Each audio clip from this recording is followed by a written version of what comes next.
I'm Renee Karn, a member of Temple Sinai's Book Break Committee. I especially want to thank the Lewis David Katzman Fund for their sponsorship of our program. I also want to thank the Jewish Book Council. The Council sends us 300 books by Jewish authors or with Jewish content every May. The committee compiles a list of possible choices from the 300 books.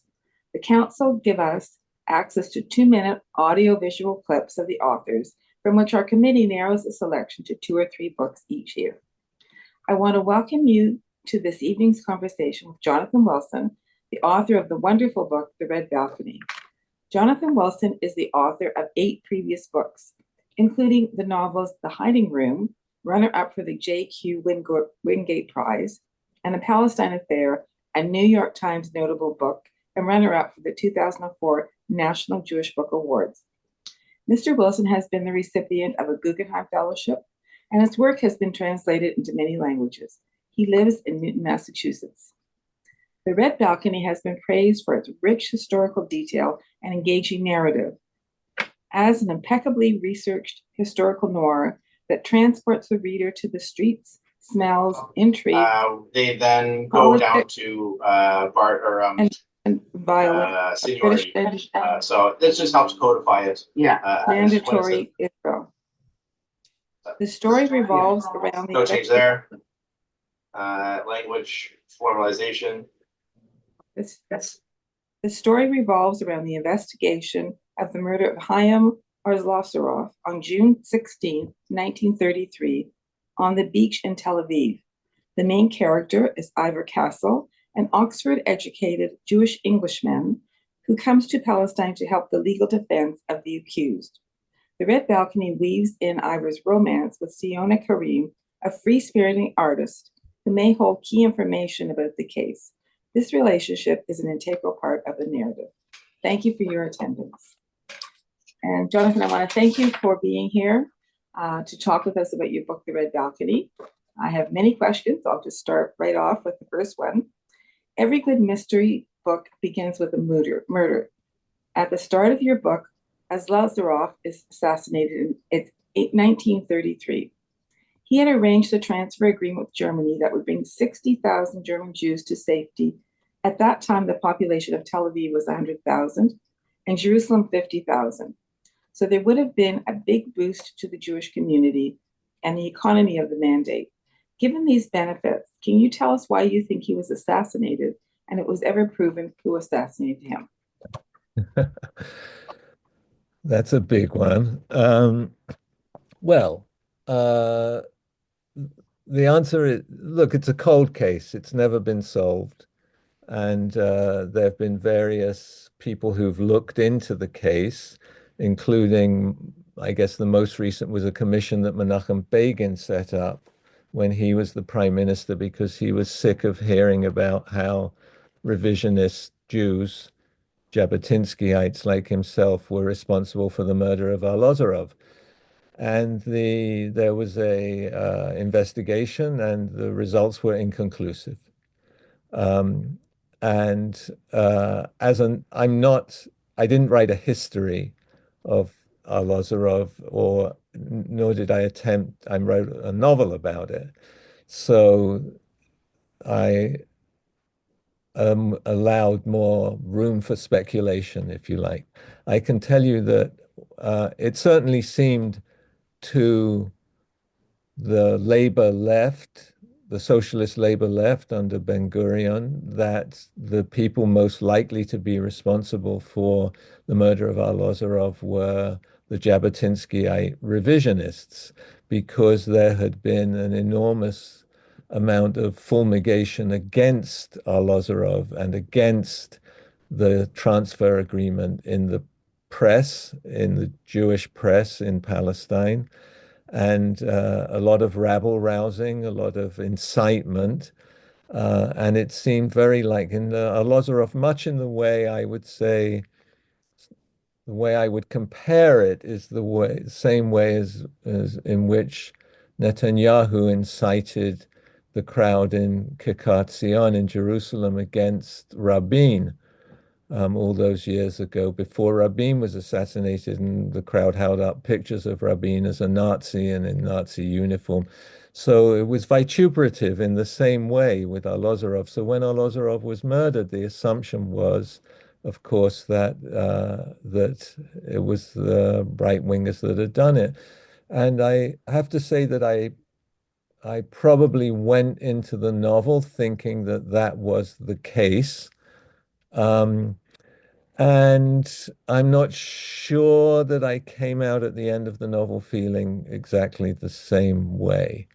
Um, and I can explain the reasons for that either now or later or as we go on.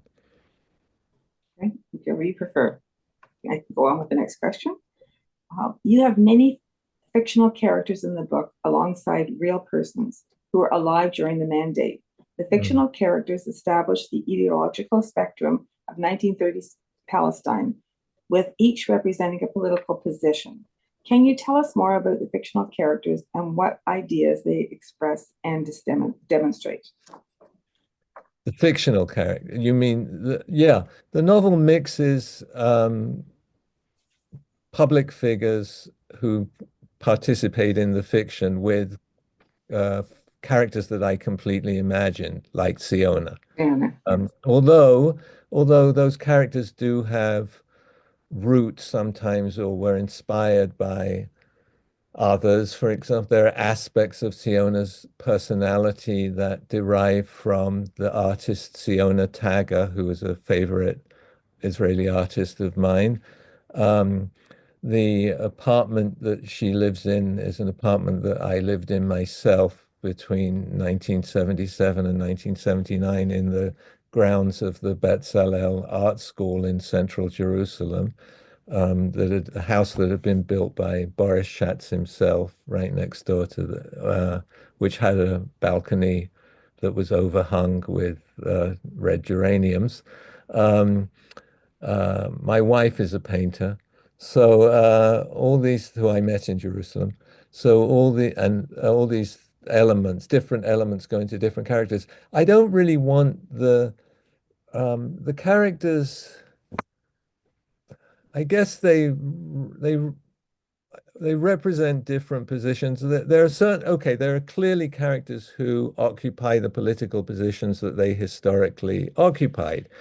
Then there are the other characters who I made up, like Baron, who is a misanthrope and who really has no time for anyone, has equal disdain for more or less all the parties in Jerusalem. And then you have Iva, who's a naive, who's really come out from England, doesn't know anything about what's going on politically. Well, I mean, he's heard while he was at Oxford from Charles Gross and Charles Gross's views, which are on the right, but he himself doesn't really occupy a political position. And he's like a sponge.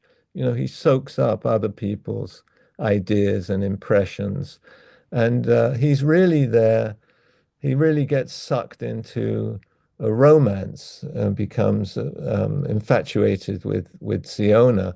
And he tries to eschew politics. And I think one of the things I was trying to show in the novel that I was interested in is an individual who tries to eschew politics in the Middle East, in Palestine, in Israel, as it is later after 48, and who finds out that you can't, politics comes to grab you by the throat, whether you like it or not.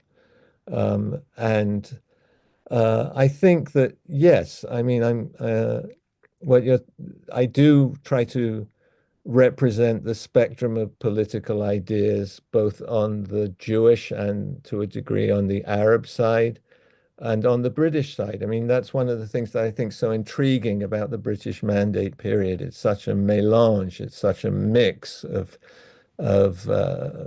ideologies and ideation. And you've got British Jews who are part of the colonial edifice who are indifferent to Zionism. You've got British Jews who are Zionists. You have Gentile Brits who are pro-Zionist. You have some who are pro-Arab. You have a whole range. You have You have Jews like, the great scholar of Kabbalah, Gershom Scholem, who are cultural Jews who aren't particularly interested in creating a Jewish state, who want to live in harmony with their Arab neighbors and revive the Jewish culture. So you've got a whole range of, nothing is fixed, it's fluid. It's a fluid time, and the nothing has been set in stone yet, and that's one of the reasons why I think it's so intriguing. Very nice. In the Palestine Affair and the Red Balcony, you write about the political conflicts and also intense romantic relationships. Tell us more about why you structure your books with two different realms, the political or historical and the personal. Well, I'm a novelist, not a historian, and it seems to me that you can access different kinds of truths through a focus on both those elements, on both the historical reality. For example, and by that I mean that, for example, in the novel, except for the very beginning, when I get inside Arlozorov's head, I don't make up anything for the historical figures, that anything that the historical figures, like Sima Arlozorov, everything that she says in the book, she said in reality. Everything that is said at the trial was actually said by someone at the trial.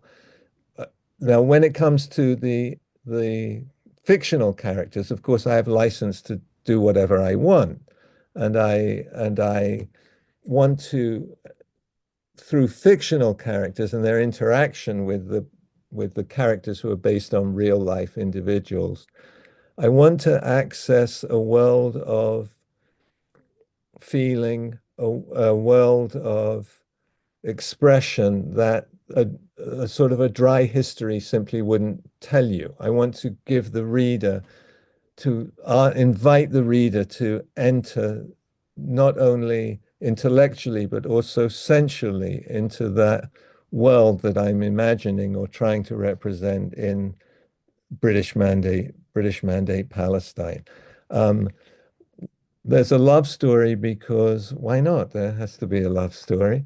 And because I wanted to explore in both novels, I think, certain things that if, for example, I was interested in the way in which these young English Jews get transformed in the place, that they've led these rather sheltered lives in England, and they arrive in this place that's um, steaming, that's hot in all kinds of ways, in terms of the weather, and has a sort of extraordinarily enter an extraordinary sensual world of flora and fauna.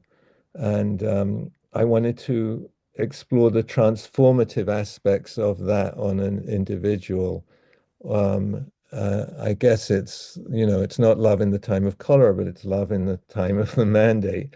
And I think that that opens up a whole other world that you feel like, I hope the reader feels like they're accessing, you know, the inner turmoil, the private lives of individuals, what it must have been like in that world. Do you think there is a direct line from the political tension and violence during the British Mandate in the 1930s to current Arab-Israeli conflicts and the ideological divisions tearing apart Israeli society today?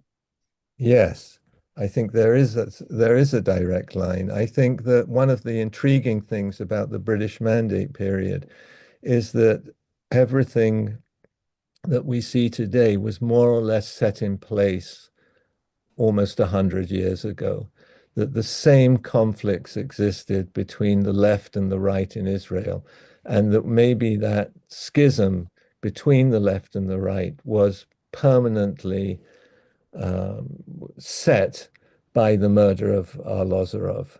And I think so. I'm talking about in terms of I mean, you see it recently that the differences, the demonstrations against Netanyahu's attempt to undemocratize the system, or from the left's point of view, the assault on democracy, the assault on the Supreme Court, was all there. That was all there 100 years ago in the split between the followers of Ben Gurion and the followers of Jabotinsky. And it was there in terms of their vision for the future state of Israel, where Jabotinsky was envisioned a greater Israel that would include Jordan, that would, like now would, push the borders further and further, and Labour were more satisfied with a compromise. So I think that and from the Arab point, from the Palestinian point of view, was also it was also there in place. I mean, what was upsetting what the British tried to negotiate was that I think I talk about it in the novel, that every time there was an influx of refugees, of Jewish refugees from Europe, the local Palestinian Arabs would riot, and the British would control that, but then they would feel pressure to allow more Jews in, and then they do, and then they don't, and then they turn. It was a spigot that they turned on and off. And every time the Jewish population increased, the Palestinian Arabs would become more enraged. So yes, everything was there. I think that nothing has been resolved. And I think that that's one of the intriguing things about looking at that period in history is how much, even though it was a very fluid time, how much of it remains behind what we're seeing today.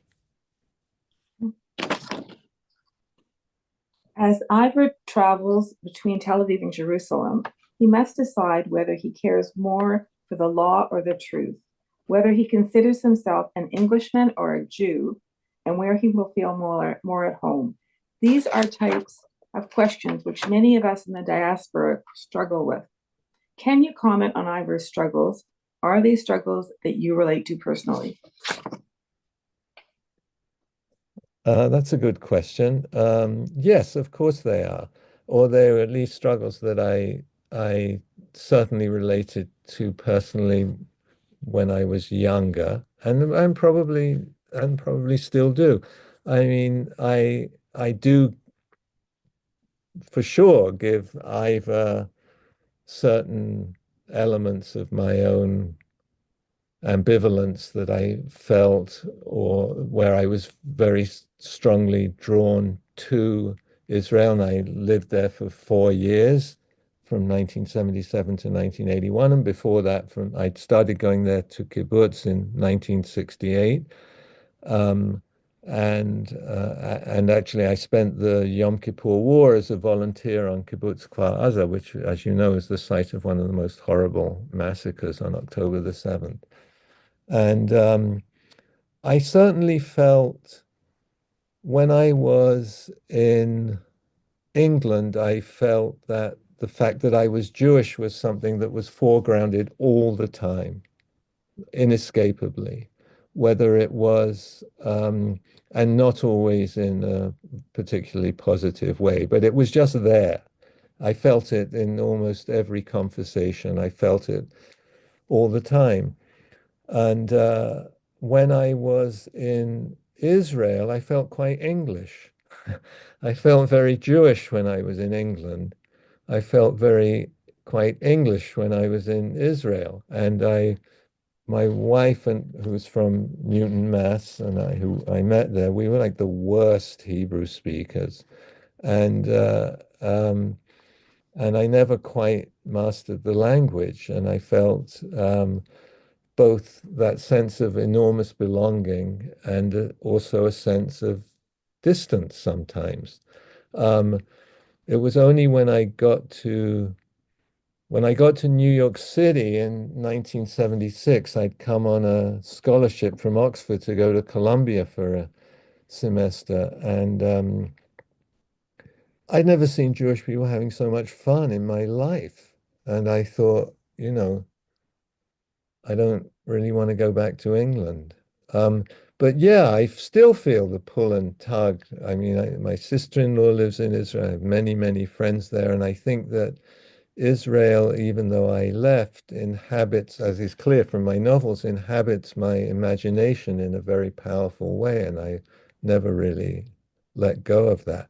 But yeah, I think absolutely I hope I'm not as naive as anymore all these years later as Ivor is, but certainly I put onto him or put in him some of the pulls and tugs and that happens in the other two novels as well, although Archie Rawlins in The Hiding Room is not Jewish. In the end, it didn't matter whether Siona gave evidence or not because of an obscure law that was used. So, in the end, we do not know if the two Jews were really guilty or not. All Ivor tried to do was for naught, and he almost lost his life doing it. This creates great drama, but what does it say about Ivor's character and about the Palestinian law justice at the time? Well, the law in Palestine was a mix of Ottoman and British law, and that's why, I mean, I think of Baron as a kind of Rumpole of the Bailey type figure. And it was because of I mean, the reason that I gave was precisely the reason that they were released on appeal because of this business about there need to be two eyewitnesses, which actually somebody in another book group that I was talking to said that actually is a piece of Talmudic wisdom as well, that it's not simply Ottoman.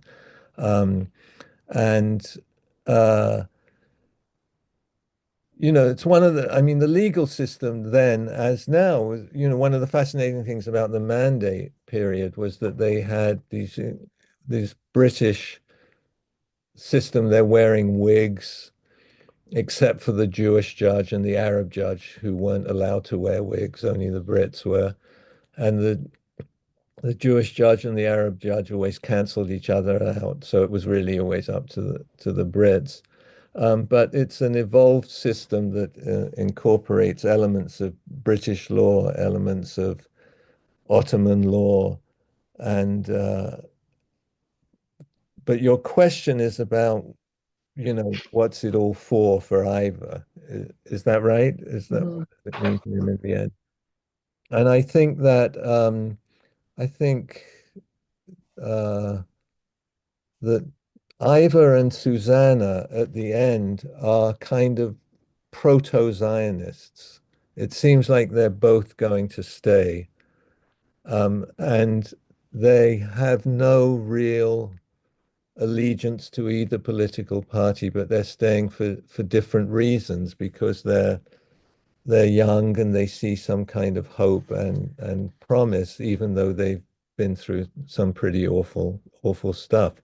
For me, when I was writing the novel, one of the big transformative enabling factors was that I came across this book when I was doing my research, which I'll show you. The Arlozorov murder trial speeches and relevant documents. And this book, which you see is a somewhat battered, leather-bound, thin leather-bound volume, came out in Jerusalem in July 1934. And it's a transcript of this trial, which was held in English, of course. And um, it's an extraordinary document. And I think one of the things that inspired me or influenced me in aspects of the novel was the fact that this transcript of the trial also contains the transcript of the confession and of the redaction of the redaction of the confession. and it was when I read the confession that for the first time I felt, huh, this is interesting. The confession is so detailed that it seems almost impossible that this young Arab man could not have known what happened, could not have been there. And the confession was thrown out, as it was an act, he'd been bribed to say what he said. But I don't think, maybe I shouldn't really say, in terms of, but I guess I ended up with some tiny feeling of ambivalence that maybe something else did go on other than what seemed to be the most obvious explanation. And that was because of the incredible detail of the confession, incredible detail. Um, and could somebody really have said, you say all this and, and make it all up? And I don't know.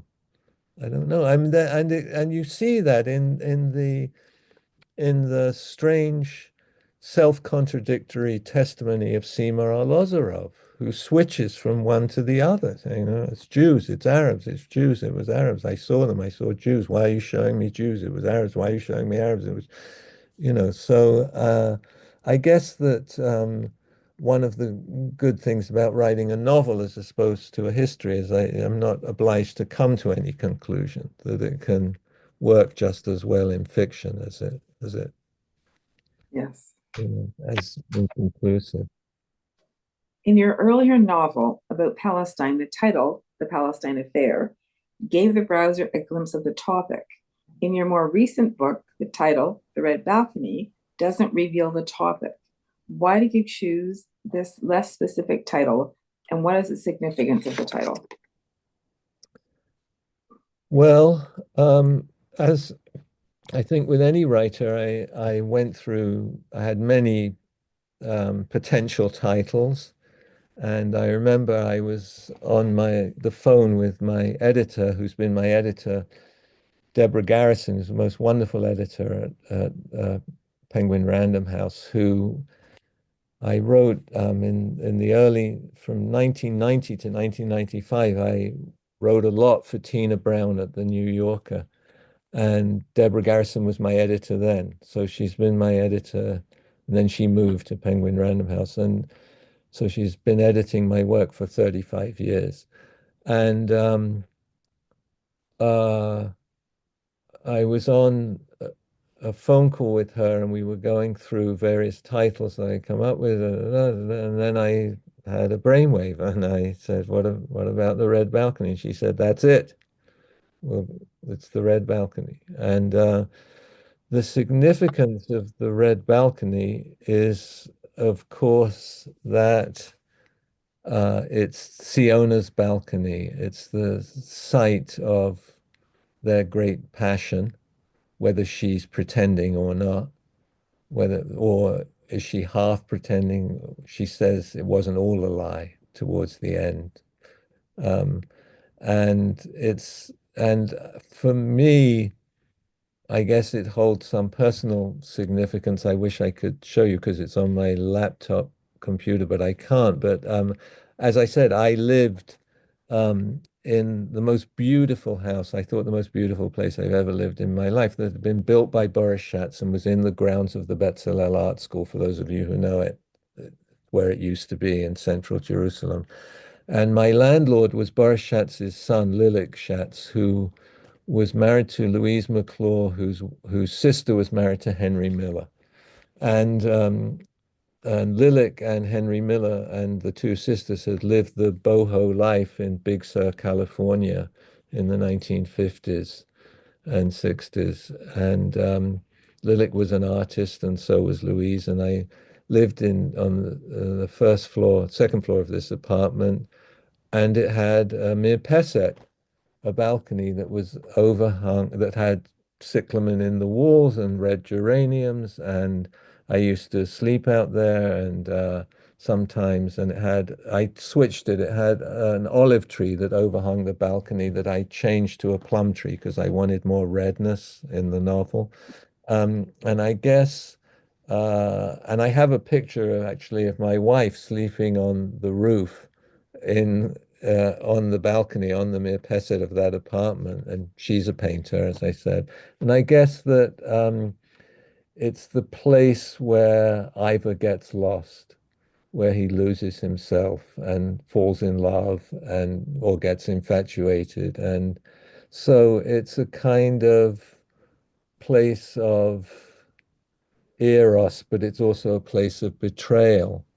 And I guess those two things coming together, uh, when you get to the end of the novel, I think you realize how important that place has been for Ivor and Siona. Many of the characters' names in the book are anglicized. Castle, Green, Gross. Why did you choose to do this? I think because if you remember at the very beginning of the novel, I talk about how Ivor's father has changed his name from Schloss to Castle. And I think maybe, I don't know if this, you can tell me about Toronto, about Canada, but my parents were both born in London in 1906 and 1909. And like many, as it turned out to me later, like many of my English Jewish friends' parents, at some point in their lives, they changed their names. They anglicized their names. My father was the company secretary of the United Synagogues of Great Britain.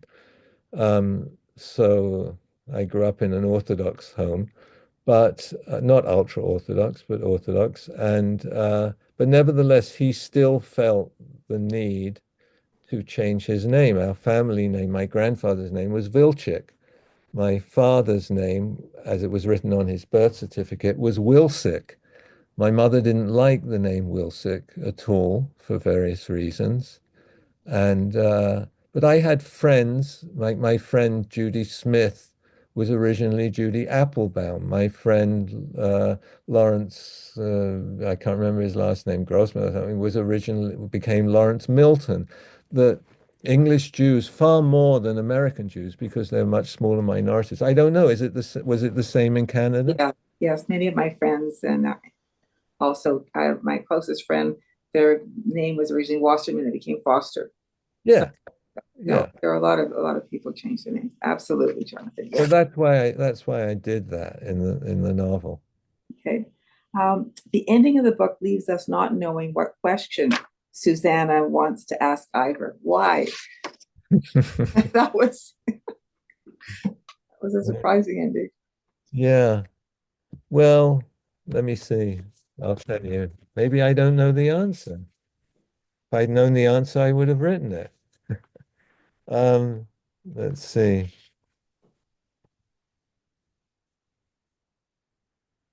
Oh yeah, I can give you the answer. I have another question for you, she said, but it can wait. I can give you the answer now, he said. It's you I think about all the time. That's not what I was going to ask you. Well, Ivor said, ask me anyway. Hmm. Uh, I don't know. I don't know that I had it in mind. I wanted the reader just to, I just like the rhythm of that dialogue at that moment of her deny. I think what happens at the end is I didn't want an easy ending for Susanna. I didn't want her to capitulate after she knew about his great and hopeless and damaging and difficult passion for Tsiona. And I wanted her to emerge as a kind of independent woman of her own, so that when he says, you know, I can give you the answer now. It's you I think about all the time. It's not what she wants. It's not, she doesn't want to say, oh, and I think about you too, and let's get married. I wanted her to have the open possibilities of a different future that I wanted her to hold back on saying to him, okay, you got me on the rebound, but everything's fine now. I didn't want that. But it does seem hopeful for them, but not explicitly so. I don't know what the question was. No, I did find it a surprising ending. And of course, when I finished, I thought, well, what was the question? It sort of leaves you thinking about it, which is good. Yeah. It's good. Okay, thank you. Um, you obviously take a great interest in pre-Israel Palestine in the period between World War One and World War Two. What draws you to that particular period in Middle East history? I think that I'm drawn to it because of my upbringing. I'm drawn to it because I grew up as a British Jew who was, I really was, I had two brothers, two older brothers, but I was the only person who was ever really very interested in Israel. I mean, in my family, we had a blue J&F box, but I don't think, I mean, I think maybe the same in Toronto. I don't know. I mean, my ex-brother-in-law was from Toronto, and and my friend Bill Novak, who lives in around the corner in Newton, the big book of Jewish humor, the father of BJ Novak from The Office, also Toronto Jewish family.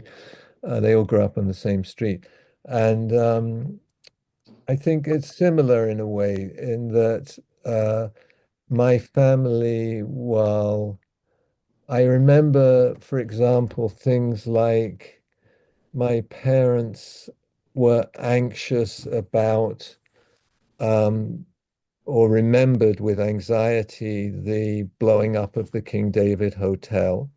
They were worried. I mean, in a way, it's a parallel with the anxiety that diaspora Jews feel when Israel does something that brings repercussions on diaspora Jews. It was a similar thing, when the Stern Gang and blew up the King David Hotel.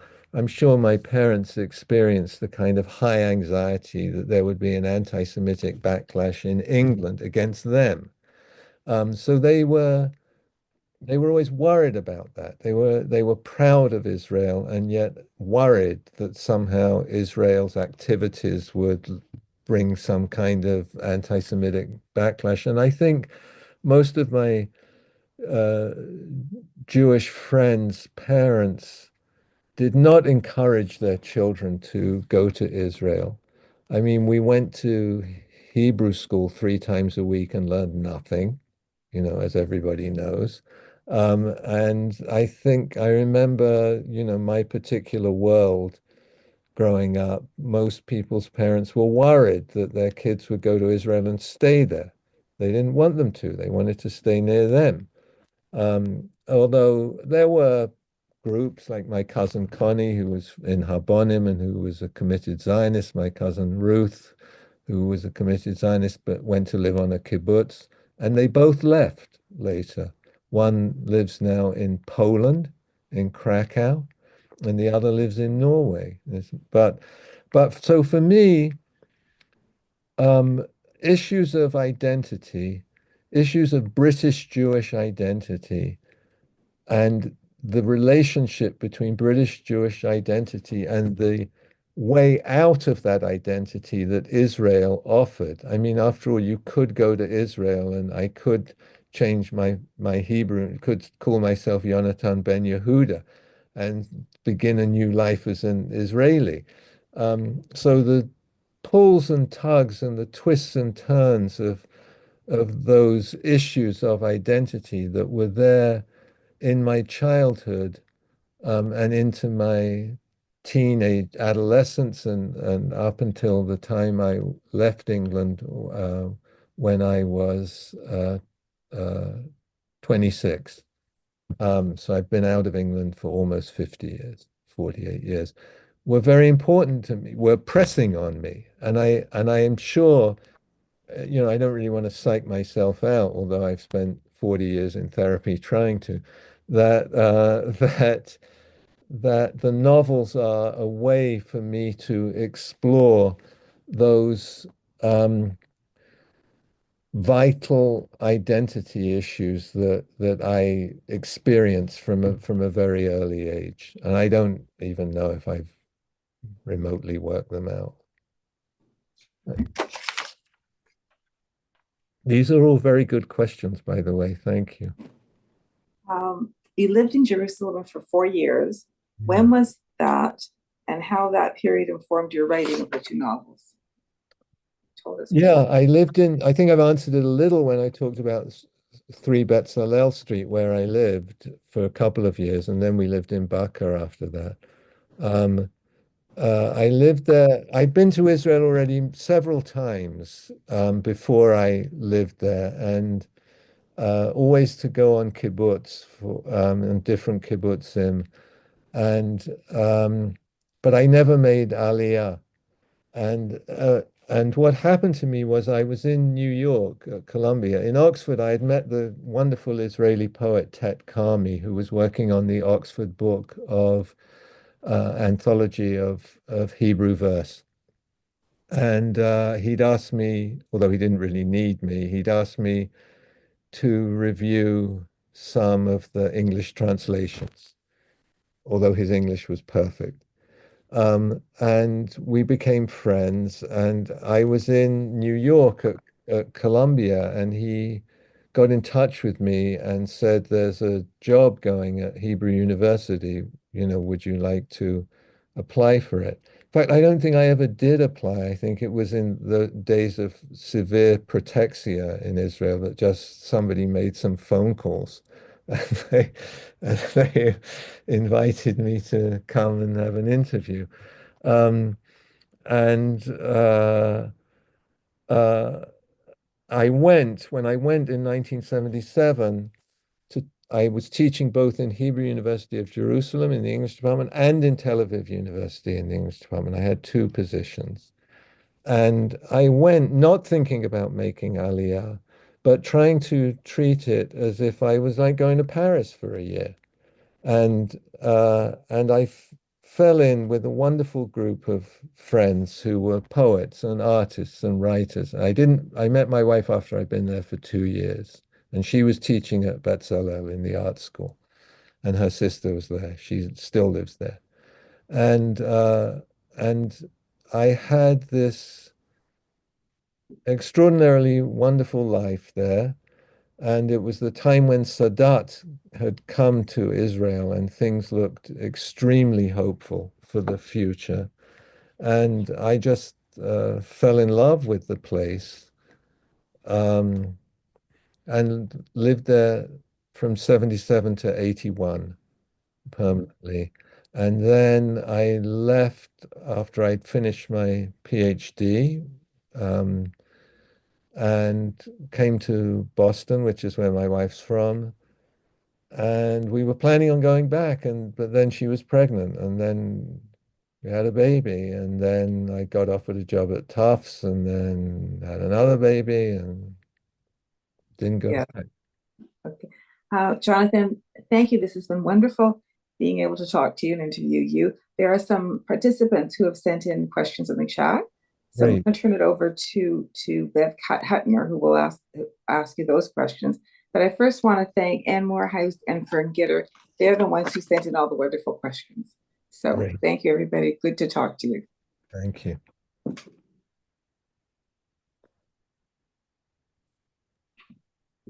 Hi, Jonathan. Hi, Beth. Hi. So I have a couple of questions. The first one from Anne, and she said, "I was fascinated that Magda Goebbels had a Jewish stepfather and a romantic connection to our Lasarov, and it's such a remarkable detail. Can you talk more about that since you only Yeah, read it's not clear whether the connection, there's many rumors about the relationship with with Magda Goebbels and Arlozorov, but they certainly, I'm not sure. Some people in Israel seem very invested in the notion that Arlozorov had an affair with Magda Goebbels. I don't think he did. I don't think there's any evidence at all to that, but they did go to school together and they did know each other. And it does seem quite possible that she was instrumental in enabling him to set up certain meetings that were relevant to the transfer agreement. But yeah, It's a strange thing. It is, well, the truth is often stranger than fiction anyway. Yeah, yeah. And yeah, I mean, Arlozorov, as I tried to do in the opening pages, it's not like he was detached from German culture. He was attached to it until it all went belly up. And he was a German Jewish intellectual. But yeah, I mean, it would have been, I didn't want in the novel to like fictionalize Arlozorov having an affair with Goebbels, his wife. And I don't think it happened. I really don't think it happened. But well, that's probably just as well. yeah, Um, I have another couple of questions that relate to this deal with the Nazis. So yeah. after the trial, um, did anyone try to pursue this specific deal with the Nazis to bring German Jews to Palestine in exchange for money and the sale of German goods to Oh, Palestine? it happened. It happened. And it's something that nobody really likes to talk about very much because the transfer agreement. There are a lot of books about it, and one of the inescapable elements of it was that the transfer agreement boosted the economy of the Yishuv, of the Jewish state in waiting in Palestine, because it allowed for the import of all these heavy industrial goods from Nazi Germany. From the Nazis' point of view, and it allowed also for all these Jews, thank God, to escape what was coming down the line in the Holocaust. Um, but it also had from the Jewish point of view, the unwanted side effect of helping the Nazis out of a situation where they were being boycotted economically by Britain and by the United States, especially by the United States, and especially pushed pressure on by Jews in the United States to boycott Nazi Germany, Hitler's Germany. And the fact that they could do a deal with the Jews in Palestine meant that the Nazis could turn around and say, hey, what are you boycotting us for? The Jews in Palestine aren't boycotting us. What's your problem? So, Exactly. so it was a very good PR move for Nazi Germany. And it also, of course, because it helped them because the Jews couldn't take their money out. They could only purchase Nazi German goods and import them to Palestine. So, and you can see, I mean, whatever one's political persuasion, you can see why, from the revisionist point of view, it was doing a deal with the devil because they were the devil. But on the other hand, the deal had positive consequences. It saved a lot of lives and it boosted the economy of the Yishuv. The fact that it also didn't harm Germany in any way is the unwanted side effect, but was unavoidable. And Right. nobody really it's something that hardly nobody likes to talk about it very much, I don't think. So obviously the Brits were in charge of the issue at that point in time. So to what extent were the British in Palestine part of this plan, and what was their attitude towards it? Yeah, I think I had in the novel, the Brits had their own little sort of payday going where, in order to come into the country, you had to pay a certain amount of money, which was I think it was like £1,000 or something, some fairly considerable amount so they're also taking their cut, if you Right. for the immigrants. And in the novel, Susanna's father is, of course, raising money to pay off the Brits, and that's how Ivor gets into trouble because he gets involved in writing the letter um, to um, the High Commissioner, the British High Commissioner. So they're making it money on it too. Yeah, I think what's changed, that seems to be the case the world over, that Yeah, lots of fingers in the pot. exactly. So there was another question from Fern. So in the red balcony, the German flag was flying over the Fast Hotel. Yes. And who put it up and who took it down? And how did the Jews and the Arabs react to this? Yeah, I mean, one of the real inspirations for the novel is when I saw a photograph of which you can see, any of you can see it if you Google Hotel Fast 1933 not swastika flag, you'll be able to see an image of the hotel. It's a hotel that I knew when I lived in Israel, lived in Jerusalem. It was a Barclays Bank. Um, but the hotel, you can see the images, and it was one of the things that really spurred me to write the novel, that particular novel, because I was so shocked. It was a chilling thing to see a swastika flying over Jerusalem. But one has to remember that at that time in 1933, Britain was not at war with Germany, and Germany had simply changed its flag to the swastika. So there was no reason, from the British point of view, not to not to have the new German flag flying somewhere in Jerusalem. So it was put up by the Hotel Fast. There's been a difference of opinion among historians. Some people say that the German consulate was being run out, had an office in the Hotel Fast, and that's why they put the swastika flag up there. But I don't think they were. I think it was simply that the Hotel Fast was catering to German tourists who were visiting the Holy Land, and that they put the new flag up simply to attract the German tourists or to make the German tourists feel at home while they were in the Holy Land.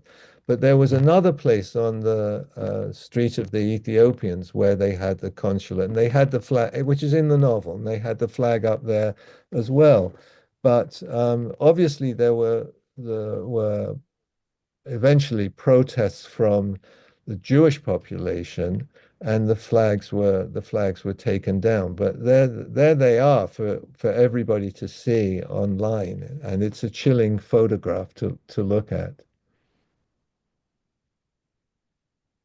I think that that's the extent of the questions. It looks like someone has put a link in the chat that I think may be To the picture. for the picture. Yeah. Okay. So I'm going to turn it back to Renee.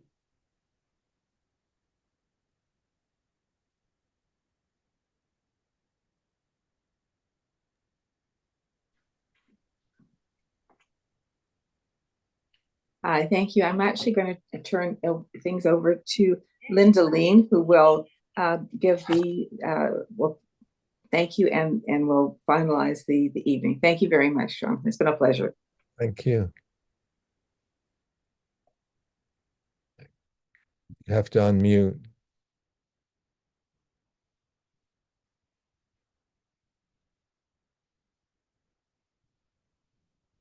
Uh, I can't hear you, Linda. Okay, now you Oh, can there hear you me. are. Yeah, now I can hear you. Okay, great. Okay, so Jonathan, thank you very much for sharing your fascinating and enlightening book, The Red Balcony. Your ability to blend historical events with passion and intrigue truly engaged us all. As we followed Ivor Castle's journey through moral ambiguity, love, and intrigue, you painted a captivating picture of history and humanity. The way you seamlessly wove real events into the fabric of your narrative left a lasting impression. Ivor Castle's ethical dilemmas and the vivid atmosphere of British Mandate Palestine all came alive within the pages of your novel. The Red Balcony was both a gripping tale and an educational experience. The nuances of the diaspora, the clash of cultures, and the weight of responsibility were all masterfully portrayed in your novel. Thank you for sharing your passion for storytelling with us. I know that you've inspired us all to look up other thought-provoking reads from you. And of course, we encourage everyone to read The Red Balcony, buy your book. Thanks also to Renee Karn for skillfully moderating our discussion tonight. Thanks to the Lewis David Katzman Fund for its support of the Book Break program. Special appreciation to Anne Rosenfield, our Temple Sinai Chief Development Officer, for initiating this program and for her leadership. And to all the Book Break committee members.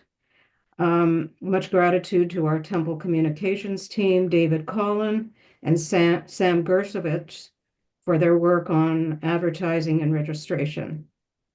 So thank you to everyone for attending tonight. As a reward, all registrants' names have been placed in a draw for a chance to win a prize. Cool. Yes. Not rigged at all. The first winner will be the lucky recipient of the newest Paper Brigade, the Jewish Book Council's yearly literary magazine. Joanne, please spin the wheel of names. Isn't this cool? This is very cool. Very cool. Yeah. I think Lance came up with this, didn't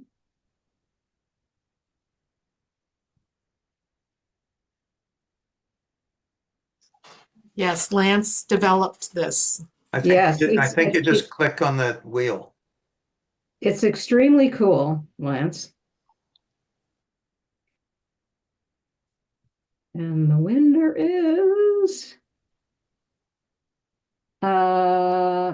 Gloria Roden. Gloria, congratulations. Okay. All right. And our second and third winners will get the opportunity to come to Temple and select 3 books from Temple's library collection, including many Jewish Book Council books.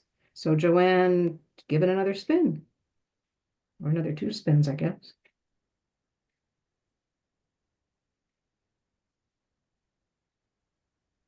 Ooh. Vita Sunak. Hope I pronounced that okay. Congratulations. And then the last spin. And the winner is so colorful too. Oh. Carol O'Brant. Congratulations, everyone. Yeah.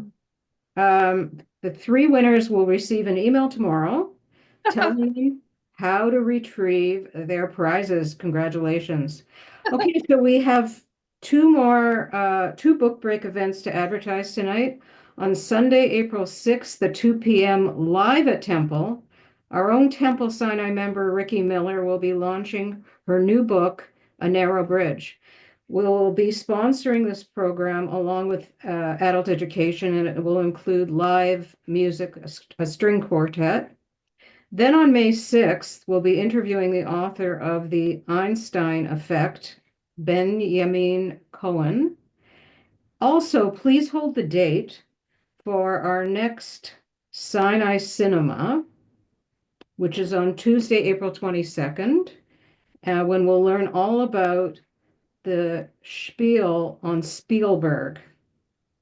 And that's about it. So good night, everyone. Thank you for attending. Thanks again, Jonathan. Thank you very much. It was delightful. You're very lovely. Thank you so much. Thank you. Yeah.